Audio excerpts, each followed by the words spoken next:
Atento a todas as viaturas, atentos, senhores e senhoras, estamos em mais um episódio, nosso QRX na rede. E hoje nós vamos falar sobre o desafio do enfermeiro na gestão do serviço de APH rodoviário e urbano. Meu nome é Anderson Santos, eu sou enfermeiro especialista em urgência e emergência, cofundador da Resquad, e hoje eu tenho a honra de bater um papo aqui com o meu amigo pessoal, o Gustavo Romano, para mim, enfermeiro romano. A gente vai discutir aqui sobre esse ponto da gestão da enfermagem. Por favor, Romano, se apresente aí. Boa noite a todos e a todas. Boa noite, Anderson. Um prazer inenarrável, né? Estar aqui com vocês. Poder falar um pouco dos desafios, um pouco da trajetória no atendimento pré-hospitalar. É toda uma dificuldade, eu consigo lembrar, inclusive, é toda uma dificuldade, como qualquer serviço, né? A gente conseguir fazer uma boa gestão e tudo mais. E acho que tem alguns profissionais que não conhecem como funciona a especificidade, que é o APH rodoviário, né? Urbano também. Mas até antes da gente entrar nesse ponto, eu lembro, não com tanta certeza dos dados, mas eu lembro mais ou menos a época que a gente se conheceu lá numa concessionária ali que administra a rodovia Dom Pedro I. Você era socorrista, né, cara? Fala um pouquinho de você aí. Isso. Boas lembranças, né? A minha trajetória no APH se iniciou em 2011. 2011. Mas não foi lá, né? Não. Foi na rodovia Fernão Dias, onde eu iniciei atuando como socorrista. Na época eu já fazia o curso técnico de enfermagem, né? Então, ali eu iniciei minha trajetória. Em 2011, permaneci por um ano na Fernão Dias. Depois eu fui transferido para Dom Pedro, onde a gente teve, né, a honra aí de se conhecer. Foi, né? A gente cruzou os caminhos, né? E eu atuei no suporte básico de vida até 2016, né? Foi quando eu me formei. Eu iniciei a faculdade em 2012. Então, basicamente, 2011 a 2012 eu fiz o curso técnico. 2012 eu já ingressei na faculdade, né? Já embarquei na graduação. Em 2016 eu terminei a graduação e tive a oportunidade de voltar para Fernão Dias como enfermeiro plantonista, intervencionista. E quando você foi transferido por causa da faculdade, não foi? Por conta da faculdade, foi um trâmite interno que ocorreu. Eu fiz a solicitação à época para a coordenação local da Fernão Dias. Enfermeiro Almeida, um abraço, Almeida. Faz parte da minha trajetória também. E aí eu indo para lá, eu, né, tive a honra de conhecê-lo, trabalhar junto, aprender muito, né, com você, com a sua equipe. E aí quando eu voltei em 2017 para Fernão Dias, eu iniciei trabalhando, foi meu primeiro emprego como enfermeiro, de fato, né, no suporte avançado de vida. E o legal, né, foi que eu reencontrei muitas pessoas da época em que eu era socorrista, né, quando eu iniciei. Pessoas que também fizeram parte da minha trajetória na formação, né, ali contribuindo de alguma forma ou outra, claramente, né, com o seu aprendizado, né, claramente. Todo mundo, isso aí. E em 2018, eu iniciei minha pós-graduação em emergência e urgência. 2019, eu recebi um convite, né, da empresa a qual eu prestava serviço, que o sistema lá é ainda, né, terceirizado, é uma empresa terceira que presta serviço de atendimento pré-hospitalar. Recebi o convite para fazer parte da gestão local, para coordenar lá, né, é algo inimaginável para mim até então, né, nesse período de tempo aí que eu percorri. Né, eu nunca tive esse... Não era naquele momento que você não era, foi algo assim. E concomitante a isso, eu participei de um processo seletivo, né, em uma das rodovias que hoje eu atuo, né, num serviço orgânico, num serviço próprio, né, no Rodoanel Oeste, no trecho oeste do Rodoanel. Também iniciei lá como enfermeiro plantonista. Não posso deixar de citar aqui também a minha passagem pelo posto médico, no aeroporto em Campinas. Isso, lá em Viracopos. Trabalhei tanto como técnico quanto como enfermeiro. Enfermeiro eu tive um período menor lá por questões internas da empresa. Na época lá, a gestão de contrato deles, né, era um pouco peculiar. Mas acabei ficando 2 anos lá como enfermeiro também, aprendi muito, fiz grandes amigos lá, reencontrei outros, né, da época da rodovia, então, e até hoje, né, eu tenho contato com o pessoal que eu trabalhei lá. A pegar um mundo muito pequenininho, né, mas enfim, continue. Bem fechado, bem, né, nosso nicho, né, e... Então, em 2019 eu assumi, né, essa responsabilidade maior, aceitei o convite, né, da gestão local lá na Fernão Dias, um trecho grande, né, um trecho bem quase desafiador, quase 600 quilômetros, 12 bases, 34 enfermeiros, né, quase 100 socorristas, e ali eu iniciei, né, na parte de gestão, né, em si, fazendo esse trabalho com as equipes, né, dos enfermeiros, dos socorristas, né, tinha contato com muita gente ali, tive um aprendizado enorme, né, foi um sítio ali de aprendizagem muito, muito positivo para minha carreira, né, e ao lado de pessoas que também me guiaram ali, né, que à época estiveram também à frente do processo, tanto as pessoas que estavam, né, na gestão maior da empresa, quanto as pessoas que estavam ali na ponta da lança, né, que é o pessoal que é importante, que a gente não pode deixar de citar, o pessoal da operação, né, que a gente acaba aprendendo muito com eles também, né, no cotidiano nosso.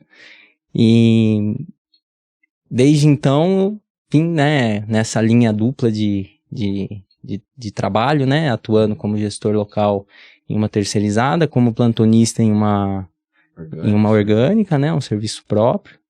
Aí em 2022 eu mudei novamente de rumo, mas continuei no APH, né, eu participei de um outro processo seletivo dessa mesma empresa orgânica, onde eu já trabalho, mesmo grupo, só que em uma outra unidade, no sistema Anhanguera Bandeirantes, né, de rodovia, e lá eu consegui também entrar como plantonista, né, enfermeiro plantonista, e foi onde eu tive que fazer uma escolha, né, no meu caminho a ser percorrido. Reajustar a trajetória. Né, a gente tem muito disso, né, na nossa passagem profissional aqui. E acabei optando por deixar a gestão local da Fernão Dias e atuar somente na assistencial, né, prestar o assistencial tanto em uma quanto em outra, né, nesse grupo de concessão, de concessionária de rodovia, né, e aí até hoje eu permaneço nos dois. E esse ano eu tive, né, uma outra oportunidade, né, de fazer parte da gestão local de uma dessas unidades, que é no Rodoanel Trecho, Rodoanel Oeste.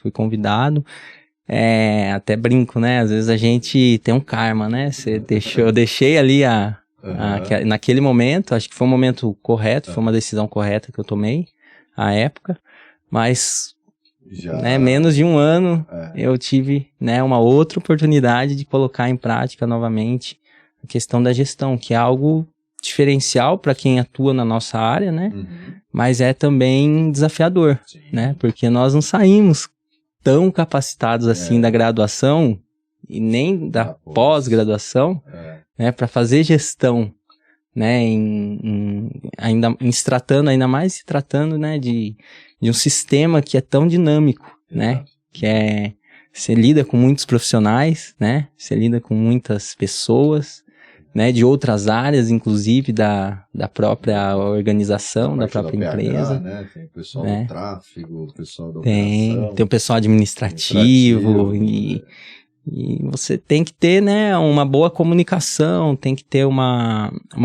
diplomacia, né, uma certa diplomacia, né, para tratar os assuntos que são inerentes à gestão, né? Cara, é um caminho, você contando, lembra caminho de vários outros amigos, assim, que hoje estão na gestão, de alguma forma atuando. É legal ver isso, porque isso demonstra que esses caminhos eles são alcançáveis, né? Basta a gente se capacitar, se preparar, porque a oportunidade ela aparece, né? Então, o grande ponto é, quando essa oportunidade estiver ali na sua frente, você está pronto para assumir ou não? Porque senão, você pode assumir despreparado, né? E aí vai te trazer, na tentativa e erro, pode te trazer vários problemas, ou não, você vai assumir muito mais preparado, e aí o resultado, consequentemente, é melhor, né? Todo mundo diz isso em algum momento, acredito eu, né? Pelo menos eu falo. Eu já ouvi outros colegas falando também, poxa vida, como eu gostaria de assumir aquele serviço hoje, né? A mesma coisa, como eu gostaria de ter tomado tal decisão agora, tô com 38 Sim. anos. Tudo isso é experiência, maturidade, né? Você acaba amadurecendo, né? Esse caminho, ele condiciona, né? Ele nos forma, né? Nos forma, nos molda. E até por esse desafio de você fazer algo que você não foi preparado para fazer, nem na graduação, nem na pós-graduação, não na mesma proporcionalidade que exige. Você tem uma formação ali, te passa, mas quando você chega no mundo real, você fala, cara, faltou coisa. E eu não faltei, não. Faltou informação. Então, com esse estímulo a gente acaba indo atrás, aí faz MBA, faz um curso ali, lá, enfim, e aí a gente acaba aprendendo. No entanto, até a gente aprender os conceitos, as teorias, aprender com outros profissionais mais experientes como lidar com aquele tipo de, né, gestão de pessoas, gestão do que for, a gente já cometeu de várias falhas, né? Faz parte do jogo. Faz parte. Né? Então, fazer a gestão de um serviço orgânico próprio para um serviço terceiro, com certeza tem diferença. Eu não tive a oportunidade de fazer a gestão de um serviço próprio, serviço orgânico. A minha carreira toda, eu atuei num serviço terceiro e um serviço orgânico. E a parte de gestão que eu atuei foi na parte de empresa terceira. Não tive a oportunidade de realizar a gestão do serviço orgânico. No entanto, a gente acompanhava muito de perto como acontecia. Sim. A gente trocava muita figurinha ali.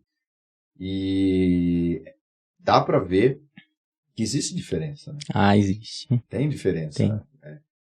Tem prós, tem contras, mas tem diferença. Né? Tem diferença, sim. Acho que a questão central é a capilaridade que existe entre um e o outro, para você tomar as decisões, né? Em um, você acaba tendo mais, que no caso é o orgânico, você acaba tendo mais liberdade, entre aspas, para tomar a decisão, tendo mais autonomia, seguindo um caminho um pouco mais curto em direção ao objetivo.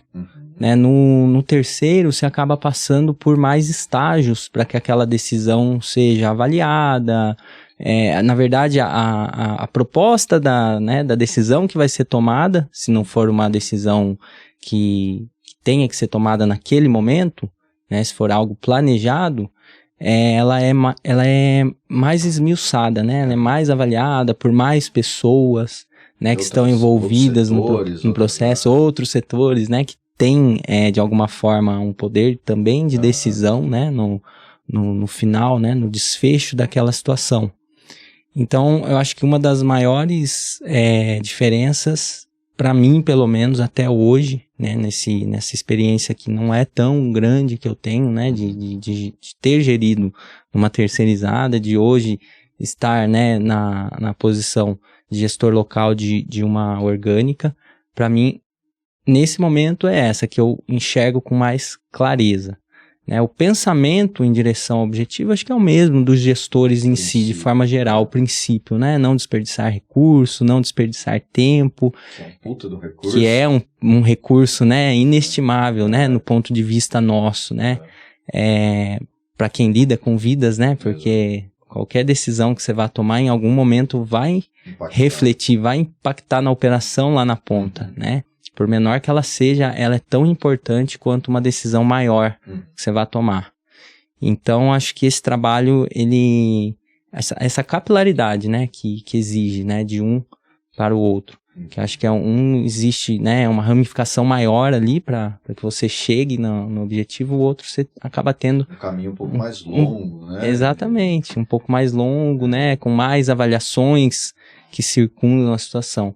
No outro ali você tem um pouco mais de autonomia para tomar as decisões, para orientar, até basicamente falando, tem alguma orientação que você precise fazer. Uhum. É uma orientação direcionada para as equipes, né, da operação, para as equipes que estão lá no suporte básico ou mesmo no avançado, né, às vezes você precisa no terceiro que essa orientação seja primeiro verificada, avaliada, né, para depois repassar. No outro não, no outro você tem essa autonomia, né, de avaliar, de você orientar diretamente, ir lá e depois só dar a resposta, né, pro seu gestor maior, né, do que foi feito, né, o que foi planejado, o que foi feito, os resultados que você quer obter, né, e isso que você está tendo até então, né, acho que caberia até um estudo, né, comparativo mesmo, né, porque assim, a sensação que dá e a sensação por ter participado desses dois tipos de trabalho é que no serviço que você tem uma autonomia maior e consegue tomar a decisão mais rápida, parece ser mais rápida. Sim. A decisão, né? O resultado ele vai acontecer de maneira mais rápida. Porém, entretanto, todavia, a gente entende que dependendo da sua experiência, da sua condição, a sua decisão, às vezes, seria melhor sempre ter um respaldo de um superior ou de pares para ajudar, dar um apoio. Estou na decisão aqui, até por essa minha inexperiência, porque nem tudo vai estar no conceito, nem tudo vai estar. Precisa de alguns pontos ali que extrapolam vamos chamar assim, extrapola a literatura, né? São pontos que ou são mencionados de maneira muito, muito superficiais, a gente consegue, nessa troca de ideia, ou passando por um superior, tomar uma decisão melhor. Mais segura também, segura, né? Mais segura. Menos traumática para todo mundo, tanto para o profissional quanto para a organização. Sim. Então, essa é uma sensação que a gente tem, né? Eu também concordo contigo, eu vejo que decisões... por mais que, de novo, né, eu não atuei na gestão de um serviço próprio, mas eu acompanhei perto, muito próximo, e eu via que era muito mais rápido algumas coisas, então, e eu vejo também que uma das diferenças é o poder financeiro que essas instituições possuem, né, e aí é desleal, a gente, não dá para fazer a comparação laranja com laranja, porque aí eu estaria sendo injusto. Porque imagina, se eu tivesse todo o mesmo recurso que ele tem, provavelmente aí sim daria para a gente comparar.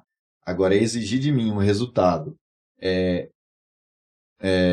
em comparação a ele, tendo um recurso 10 vezes menor, aí é sacanagem, né? Não, e essa questão que né, a visão que eu citei, né, que hoje eu tenho, é muito inteligível, né, que da parte da terceira, usando esse exemplo que você acabou de citar, né, acho que para reforçar também, para o pessoal entender um pouco, é compatível com esse tipo de gestão, né, com esse tipo de caminho mais longo a ser percorrido, essa questão financeira, que está intimamente ligada aos recursos que vão ser direcionados e aos resultados que você vai obter com relação à aplicação desses recursos na prática, né?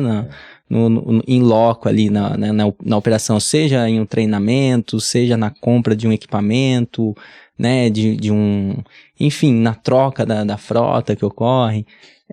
É algo que, né, faz sentido. Faz todo sentido. A gente nem está criticando. Não, de forma alguma. Só tá colocando, é só entender que a gente está colocando que existe diferença entre serviço próprio e serviço terceiro. E nessa linha de raciocínio, isso equivale também na velocidade das coisas acontecerem. Então, por exemplo, às vezes você trabalha num serviço que para você mudar um procedimento, você vai ter que impactar mais em outros outros contratos. Porém, esses contratos possuem particularidades que não... Então fica é complicado. É um toma lá da cá, né? Você acaba tendo alguns entraves, né? Com relação a essas peculiaridades existenciais ali em cada sítio onde essa terceirizada atua ou as terceirizadas atuam, porque tem a diferença cultural, tem a diferença contratual. Quando o serviço é orgânico, é tudo meu. Exatamente. A terceira também todos os contratos é é a mesma instituição, né? No entanto, está prestando serviço para dentro de está prestando serviço para uma outra empresa. Sim. Que tem particularidades que fala, não, tudo bem. Às vezes tem choque, né, de relações, não relações, mas com relação a procedimentos que internamente a terceira preconiza, mas a contratante ali vai de encontro com relação a esse tipo de procedimento a implantar, né, a se realizar ali na ponta da lança, né, na operação em si. E aí acaba tendo algumas, né, alguns pontos. Né, como diz um amigo Alex, um abraço pro Alex, você falou, foi puff, porque essas informações que a gente está trocando ideia aqui, muitas das vezes, eu não lembro, eu acho que nem é feito, né? Mas eu não lembro de discutir essas coisas com o pessoal, os liderados, né? São assuntos que acaba ficando... Sim. E aí o pessoal às vezes não entende, né? E talvez até um puxão de orelha em mim mesmo, que, pô, se você tivesse conduzido dessa forma, talvez eles entenderiam melhor. Enfim, né? Tem assunto que a gente não pode trocar com todo mundo, mas às vezes o pessoal lá na ponta não entende, né? Não, mas por que a mesma empresa conversa? Eu estou no WhatsApp, mesmo grupo lá, e a mesma empresa tem XPTO coisa, aqui não tem. Então, é uma das características também que é um desafio para a gente gerir. Sim. Porque imagina, é como se fosse um filho, né? Pai, por que meu irmão pode ou não? Exatamente. E aí, se a sua resposta não tem uma lógica... Tem que ter um fundamento, né? Tem que ter. Né? Então, às vezes, mesmo que o fundamento seja um contrato, uma especificidade do contrato, às vezes quem está ouvindo não entende isso. Não, a visão é diferente, né? Nesse contexto todo, eu sempre senti muita falta de profissional, né? Capacitado em gestão e com esse olhar específico de rodovias. Eu também não atuei na gestão de serviço urbano, então por isso que eu estou focando mais aos exemplos que eu atuei. Sempre foi difícil e eu sempre identifiquei, assim que eu fui consumindo conteúdo, teoria sobre gestão e tudo mais, que não dá para simplesmente falar, não, gestor é gestor em qualquer lugar. Espera lá um pouquinho, repare bem, já diz o nosso... Então, assim... não é tão simples assim. São características muito específicas.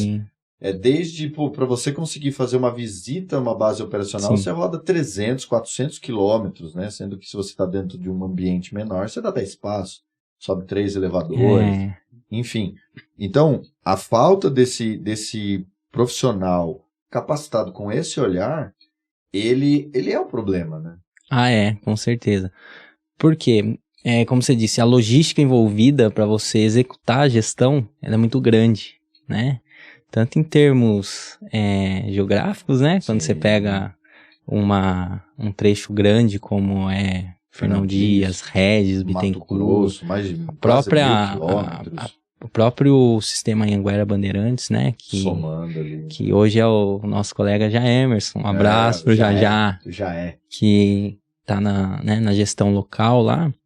A gente tem, né, dificuldades com relação a esses deslocamentos e tem que fazer parte, né, da nossa atividade, em algum momento estar junto com a equipe, né, para verificar quais são as necessidades, para sentir a realidade, né, porque uma coisa, gestão de pessoas. E uma coisa muito engraçada que eu aprendi, né, nesse tempo em que eu estive, né, num trecho longo ali da Fernão Dias, na gestão, é que as percepções, elas mudam de acordo com a região onde a base é alocada, né? É uma cultura diferente, né? De base para base, uma forma diferente das pessoas interpretarem, talvez, interagirem.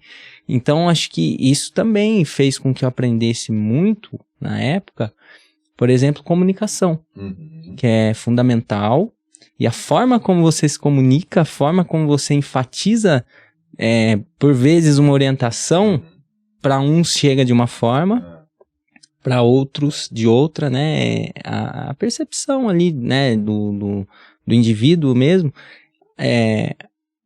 com relação ao teor do que está sendo orientado, ou até mesmo da energia como é feita a orientação. Então, isso foi um aprendizado muito, acho que muito marcante para mim com relação a isso, porque eu vi a diferença, né, nessa forma de receber, né, que as pessoas tinham um trecho tão grande, né, onde a gente tinha ali 2 estados, né, do país, né, que é Minas Gerais e São Paulo, né, que fazem parte da trajetória, né, dessa rodovia. Então você lida com muitas pessoas. E essa questão, né, que você citou, né, Anderson, da formação do profissional, né, como eu disse no início, eu nunca imaginei que eu fosse atuar na gestão em algum momento. Eu não tive esse olhar quando eu estava no meu percurso de formação. Você sempre teve perfil, sempre chamou atenção, então o pessoal, o Romano então, tem... Mas você ainda não tinha planejado. Não tinha planejado isso. Então, quando aconteceu, né, você sente realmente essa dificuldade. Porque na graduação e na pós-graduação, por mais que a pós-graduação ela seja mais limitada à questão da emergência e urgência, específica, mas ela não aborda só o atendimento pré-hospitalar. Pelo contrário, ela aborda mais a questão... Do APH fixo? Do APH fixo do que o móvel.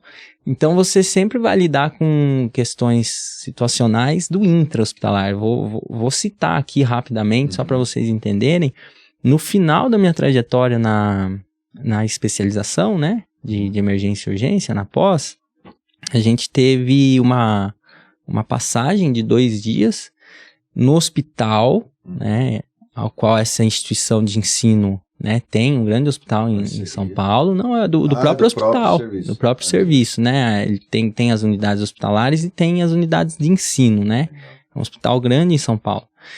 E a gente teve a oportunidade de passar no setor de simulação realística do hospital. E aí a gente lidou com várias situações, e uma das situações era o gerenciamento de crise, né, em situações específicas da assistência. Mas é para o intra-hospitalar. Você não tem isso para o pré-hospitalar. No pré-hospitalar, eu acho que eu posso falar, né, não sei se vai cair muito bem ou se vai soar muito forte.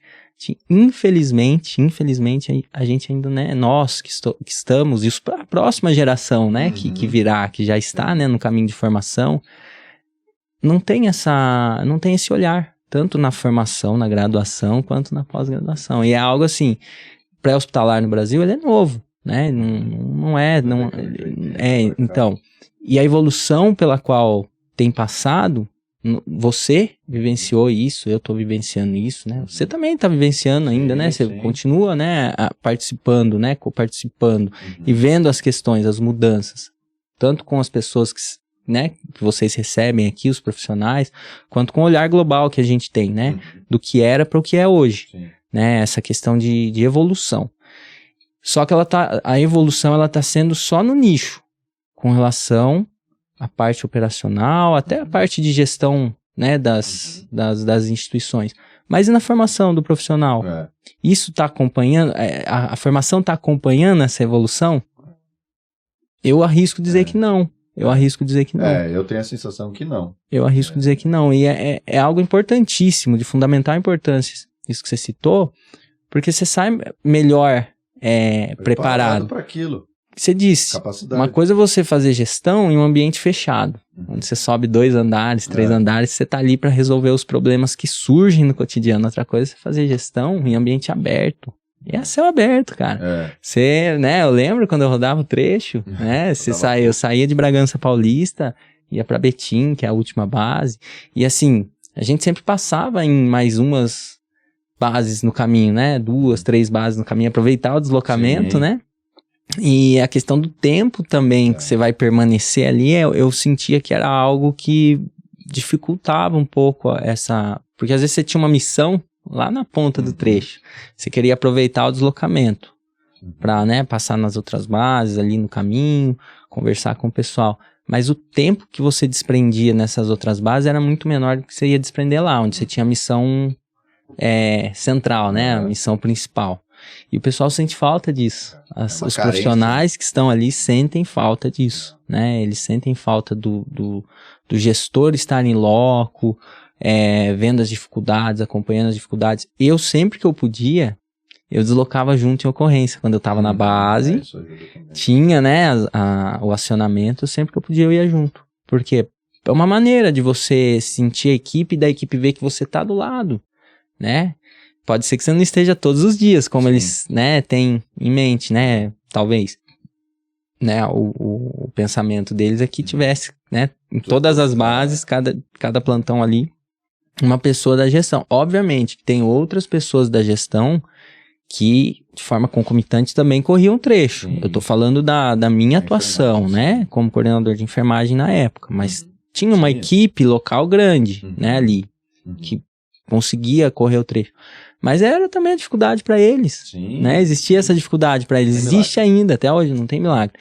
Então, acho que a gente acaba aprendendo ali, né? Na atuação do dia a dia, do cotidiano. É bom, em termos, né? Porque para você acertar, às vezes você erra um tanto, né? E o erro, ele traz consequência, né? Seja operacional ou administrativa. A minha sorte é que eu tinha, né? Uma equipe tanto ali no mesmo nível que eu me encontrava, quanto, né, o nível acima de mim, que dava todo esse suporte, né? Quando precisava de alguma orientação, né, para corrigir uma rota que tinha saído ali a gente exatamente conseguia, né, a tempo, né, corrigir, resolver.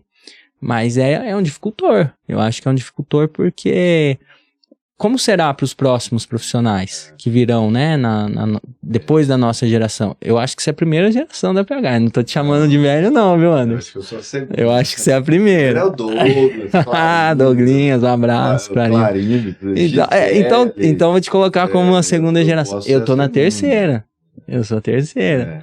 E como que vai ser as próximas? E eu vejo que nessa projeção nós temos um número absurdo de serviços de atendimento pré-hospitalar aumentando daqui para frente, né? Então, hoje, um dado informado pela Associação Brasileira de Concessionárias de Rodovias, a BCR, em torno de 72 concessionárias ativas hoje. E já é um projeto de governos anteriores, inclusive, de basicamente duplicar o que já existe, né? Hoje tem em torno de 23 mil quilômetros de malha viária privatizada. Salvo engano, 27 mil é o objetivo dos próximos anos. Se cresce nessa proporção o tipo de serviço, os profissionais não acompanhar, isso vai ficando cada vez maior. E essas dificuldades, essas falhas que você mencionou, eu também mencionei, eu também passei por isso quando eu assumi coordenação lá em 2010 e tudo mais, mas são impactos que são bem grandes, né? Que se o profissional já viesse melhor capacitado, não teria tanto impacto, né? Então, por exemplo, algo que é para todos, né? Independente se é terceiro, se é orgânico, é o turnover, né? A rotatividade ali. Isso tem para todo mundo, é uma dor geral, né? Se você está no serviço orgânico, você tem uma estrutura, às vezes, um pouco que favoreça para que você tenha uma velocidade um pouco maior para cumprir aquela né? Meta, né? Né? Então, sair um profissional eu consigo fechar, porque eu tenho estruturas, eu tenho outros recursos para eu ganhar velocidade nessa contratação. Nessa linha ainda de giro aí, né? Se você está numa empresa que não tem todo o recurso, você sofre mais. Você vai ter que fazer mais força. Você vai ter que acumular missão, função. Agora imagina, se eu tenho uma preparação muito melhor sobre gestão e já aprendo isso lá atrás, como mapear, como planejar, como identificar e analisar os indicadores, como propor soluções para algo que você já vem da formação sabendo que aquilo vai existir. Obviamente, o seu resultado vai ser melhor, mesmo você estando numa terceira ou num serviço próprio. Fato que a gente tem essa realidade, mas a ausência desses profissionais com capacidade. Por muitas das vezes, cai de paraquedas. Eu digo assim, ainda alguns profissionais, assim, você, eu e outros, passaram pelo serviço e foi aprendendo ao longo do próprio serviço. Tem outros que não, que ele sai do centro cirúrgico e puff, tá na gestão de APH da noite pro dia. E é uma particularidade muito específica, né? Então, é por isso que se tem uma formação, eu acredito que de onde ele vier, ele vai ter uma noção. Os resultados serão melhores, né? Como você citou, a nossa sorte, né, nós somos crias do APH, né? Então a gente já teve ali a vivência, né, observando, né, quem estava na gestão, na época em que nós estávamos só na assistência, seja como socorrista, seja como enfermeiro, né, as tomadas de decisão, a forma de gerir, né? Então a gente já sabe mais ou menos como funciona. Mas nessa crescente que vem, né, que você acabou de citar aí, de novas concessões, né, de novas oportunidades, não vai ter gente com o mesmo perfil nosso para todos os locais, né? Tem bastante profissional, como você citou, que passou por essa mesma trajetória que a gente passou, tem, mas acredito que não tenha para todo esse campo que vai surgir. Então, em algum momento, se já não aconteceu ou acontece, sim, pessoas que não são do nicho acabam brotando ali, né, tendo a oportunidade, né, para gerir, para fazer a gestão, mas acabam sofrendo também, né, vão até mais do que nós, porque a gente já sabe o sistema como funciona, né, a gente tem ali a forma de lidar, né, com essas características que são, né, do serviço de atendimento pré-hospitalar, principalmente se tratando de rodovia, né, mas e os que vão chegar, né, e os que já estão iniciando, né, se você tem essa base, se você vem com essa base, de fato, né, você tem melhores resultados. E o caminho acaba sendo mais curto. O caminho acaba sendo mais curto. E uma coisa importante que você citou, né, que é um dificultor nosso, que independente se é terceira ou orgânica, né, é o turnover, né. Como você disse, talvez você tenha uma velocidade um pouco maior naquela onde você tem um recurso maior para ser aplicado, mas todavia não é assim 100%. Falo porque atuando hoje em uma das concessões que eu atuo, que é uma concessão grande, que tem um trecho grande, que é, né, um serviço próprio, tem dificultores também para a hora da reposição. Existem dificultores. E muitas vezes esses dificultores eles estão ligados ao local onde você tem a vaga aberta, que é uma área mais escassa ali de profissionais que atuam mais distantes. Né? Porque se for pegar de forma espúria a questão das peculiaridades da instituição em si, a gente tem algumas coisas que chamam mais atenção para o profissional que está se colocando à disposição para a vaga. O interesse... O interesse aumenta quando você coloca a terceira versus a própria, né? Muda. Que você tem, né, não dá pra algumas coisas ali que vem no pacote, né? Que na outra não tem, que tem no serviço próprio, no orgânico. Que ele pode ofertar e o terceiro, que é o que você falou. Isso tem ligação com relação à questão contratual, ao quanto eu recebo, a forma de atuação. É isso, ponto, não tem, é indiscutível. Mas a dificuldade existe também na reposição. Existe, porque às vezes é uma localidade onde você não tem uma oferta muito grande para profissionais que atuam no atendimento pré-hospitalar, tanto em locais mais isolados como em grandes centros. Grandes centros por quê? Porque grandes centros você tem muitas instituições, mais aquecido, né? É mais aquecido. Você vai ter mais profissionais para preencherem aquela vaga ou aquelas vagas? Com certeza. Mas você pode ter também a concorrência também é maior. Uma concorrência maior com as instituições que estão ali no local. né? Isso pode ocorrer e ocorre. Naqueles locais mais isolados, é o inverso, né? Você tem poucos profissionais que atuam no atendimento pré-hospitalar ou que estão dispostos a atuar, né? E às vezes são profissionais que nem são profissionais que estão ligados à área da saúde, que têm em algum momento, né, uma outra oportunidade que não seja de atuar no atendimento pré-hospitalar e acabam abraçando essa outra oportunidade por questões locais ali, de estilo de vida, de, enfim, né, própria necessidade de deixar de trabalhar num serviço de atendimento pré-hospitalar ou deixar de iniciar o serviço ali, né, de abraçar aquela oportunidade, aquela vaga, porque no outro ramo onde ele atua ou pode atuar, ele tem mais comodidade, e essa comodidade não é o simples fato dele se sentir mais à vontade naquilo que ele faz. Tem a questão, né, do retorno financeiro, tem a questão do deslocamento que o cara vai fazer para chegar até a base, né, o turno, né, de 12 horas, dia sim, dia não, o cara vai trabalhar, ali tá, o feriado, tem tudo isso que e esse pessoal que tá, né, mais longínquo, né, esse grupo de pessoas que está numa cidade mais isolada, tendem sempre, a tendência maior é de, né, deixar de entrar ou até sair do serviço que já está inserido para uma oportunidade que ele vê melhor, né, para ele naquele momento, com relação ao estilo de vida. Na cidade, né, nos grandes centros, você tem muito profissional está disposto, mas você tem também esse risco né, porque tem mais concorrência. Então, é um dificultor que existe, acho que nos dois campos, né, o que acho que o diferencial é a questão de como você vai lidar com esse problema, né, a solução para o mesmo problema talvez seja diferente, né, nos dois casos, por mais que elas tenham a mesma linha de raciocínio, de impacto, mas a forma como você implementa isso ali no serviço é diferente. Você lembra os processos seletivos, né, que a gente... né? A sua caixa de ferramenta, quando você tem a capacidade técnica sobre aquilo, ela é muito mais recheada do que quando não tem, né?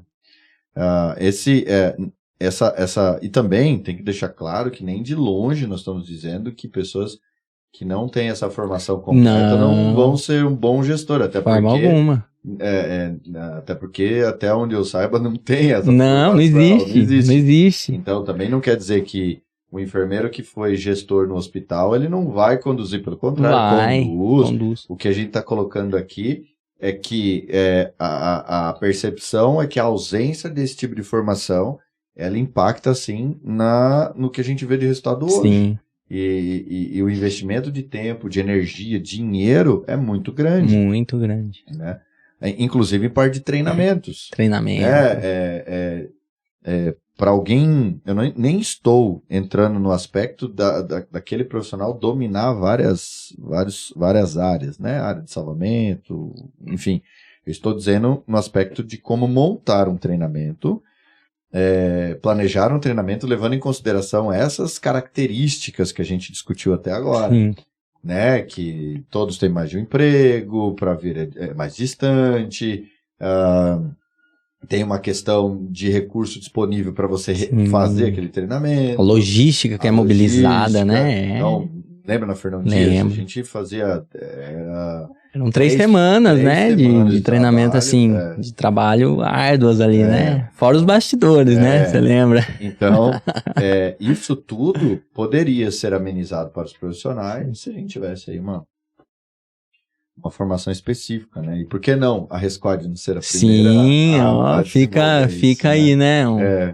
Fica aí. Acesa uma luz aí para... Por que não? É verdade. Né?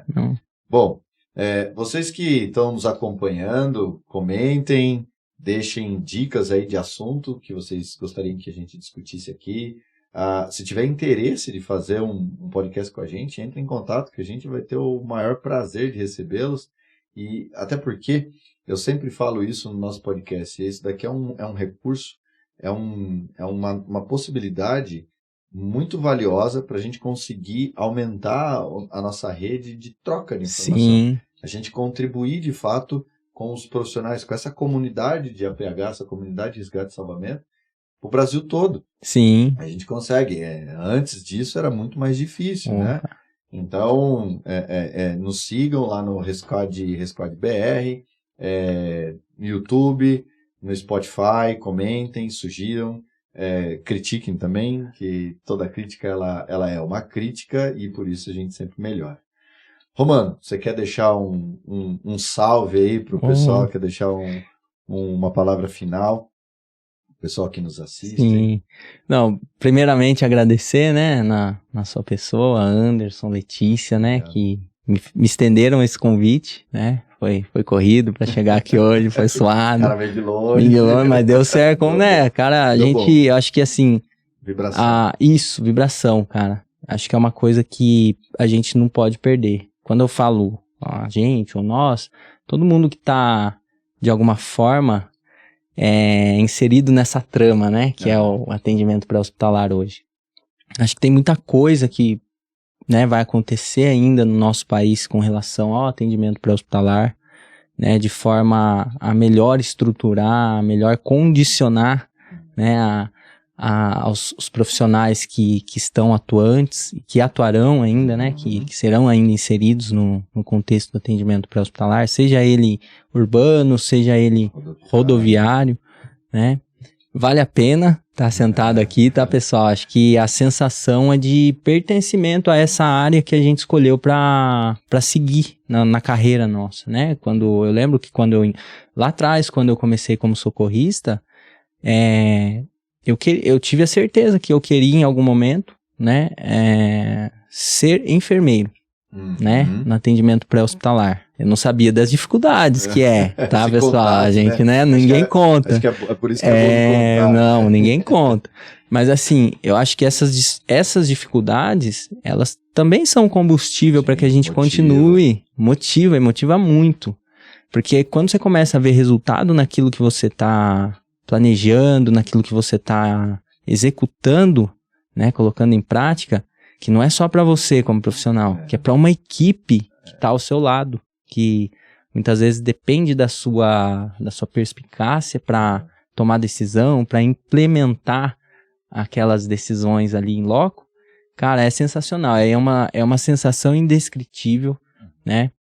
Então acho que para quem tá assistindo, né, o pessoal que tá assistindo, o pessoal que tá há mais tempo, o pessoal que pretende, né, seguir essa carreira, que tá sendo inserido agora na PH, acho que motivação é uma coisa que a gente nunca pode perder, né? Nós não podemos perder essa vibração, né? Está no sangue, a gente vai levar pro resto da vida, né? É uma essência nossa, isso daí é a nossa essência. Não tem como deixar isso de lado. Então, acho que é uma mensagem que eu deixo pro pessoal para não esmoecer, né? Vamos lá. A batalha, ela é dura. São várias batalhas, na verdade, né? É uma guerra batalhas, que... Exatamente. A gente trava várias batalhas no dia a dia, né? Mas tem a recompensa. A recompensa, né? Eu não falo... O trabalho bem feito. Das pessoas serem bem atendidas, né? Eu acho que essa é a maior recompensa. E acho que é sensacional essa visão que a Resquad teve, eu lembro, no lançamento, né? Quando vocês convidaram, né, o pessoal que hoje está inserido nessa empreitada, quando vocês disseram, né, que vocês queriam mudar a realidade da comunidade do atendimento pré-hospitalar no Brasil. E acho que assim, tenho certeza que essa é uma das provas cabais, né, de que a informação que a gente detém, o conhecimento que nós detemos, né, que contém, a gente consegue passar hoje a alcançar, atingir, né, a níveis assim, como que eu posso dizer? Limite. Não, onde tiver internet, exatamente, a gente vai chegar, né? Níveis estratosféricos, né? A gente vai chegar lá com essas informações, com esse bate-papo que é leve, que é gostoso. Confesso que eu tava um pouco nervoso no começo, a gente fica, né? Faz parte, né? Você vai falar em público, você fica... Aqui eu não tô com pessoas, com uma multidão ao meu redor, mas isso vai chegar para as pessoas, né? E então a gente acaba tendo um pouquinho de frio na barriga, mas é gostoso. Confesso que isso vale a pena, pessoal, para quem, né, quer contribuir, contribuam, porque acho que só assim a gente vai fazer com que essa rede nossa, ela aumente cada vez mais, né, e tenha essas informações cheguem para destinos mais longínquos, né, para atingir os outros profissionais, né? E também para poder dar uma injeção de ânimo, né? Essas pessoas, estimular. Então, agradecer você, obrigado. Letícia, agradecer todos, né, que passaram na minha trajetória, né, que fizeram parte disso, que fazem até hoje, né? Todos os profissionais que fazem, tanto os enfermeiros, quanto socorristas, médicos, todo o pessoal que está ali inserido, né? No nosso contexto, no nosso meio. A gente aprende com todo mundo, cara, com todo mundo. Foi um prazer, cara, poder falar aqui, né, conversar um pouco. Eu falo, é sempre muito bom trocar ideia contigo. Obrigado. Cara do bem, gosto de você demais. Agradeço a todos vocês que nos acompanham. Chegamos ao término de mais um episódio do nosso QRX na Rede, nosso podcast da Resquad. Obrigado, Romano, por ter desprendido todo o seu tempo, vindo até aqui para a gente criar esse conteúdo e entregar para quem está nos assistindo. Espero vir mais vezes. Sim, pode chamar. Vai ter. Eu prometo muito. Que da próxima vez eu chego mais cedo. Beleza. Obrigado, Romano. Obrigado aí a quem nos acompanha. Até o próximo episódio.